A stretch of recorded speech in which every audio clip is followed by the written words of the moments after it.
بسم الله والحمد لله والصلاة والسلام على رسول الله.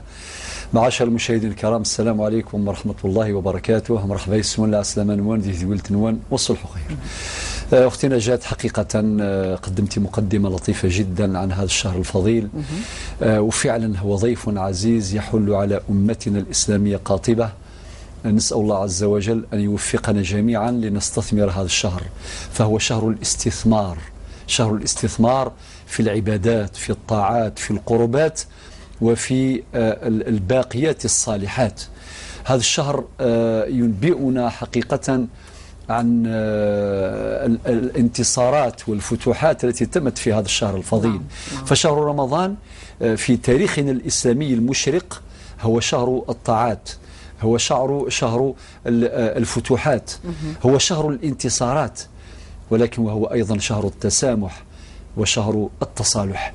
لذلك نسأل الله عز وجل أن يوفقنا جميعا لاستثمار أيام هذا الشهر في الطاعات وفي الصيام وفي القربات، وكذلك في استثمار لياليه في تلاوة القرآن وفي قيام الليل وفي الصلاة التراويح. ولكن في الوقت نفسه نسأل الله عز وجل أن يوفقنا لاستثمار هذا الشهر في الصلح والتصالح والتسامح. وقتنا جات للأسف الشديد هناك بعض الخصومات التي تقع كثيرا في شهر رمضان بالذات، يعني ويرد اللوم والعتاب على رمضان، وحتى الناس يقولوا فلان خليوه راه صايم، وكأنه متلبس بالصيام.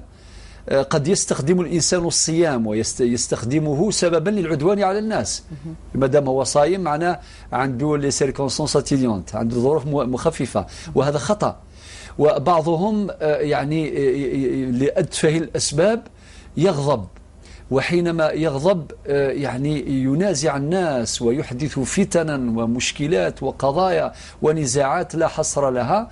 وفي الحقيقة يجب أن يكون هذا الشهر شهر الخير، شهر التسامح، شهر الأخوة، شهر صلة الأرحام. والإنسان لازم يفوت في هذا الامتحان، فهو امتحان أيضا لكبح جوامح الغضب. ربنا قال في القرآن والكاظمين الغيظ، لم يقل فاقدين الغيظ، لأن الإنسان قد يستغضب فيغضب، ولكن قد يسترحم فيرحم. والكاظمين الغيظ والعافين عن الناس والله يحب المحسنين. هذا المستوى الأرفع، الإحسان إلى من أساء إلينا.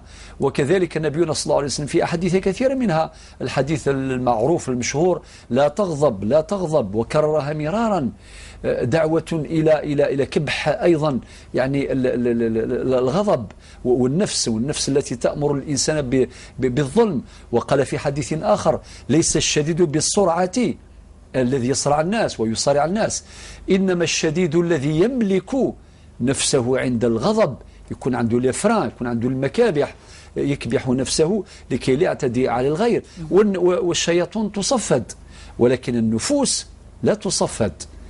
والإمام البوصيري من ضمن ما قاله في بوردته المشهورة يقول ولا تطع منهما خصما ولا حكما، يعني النفس والشيطان، لأن يقول ولا تطع منهما خصما ولا حكما فأنت تعرف كيد الخصم والحكم.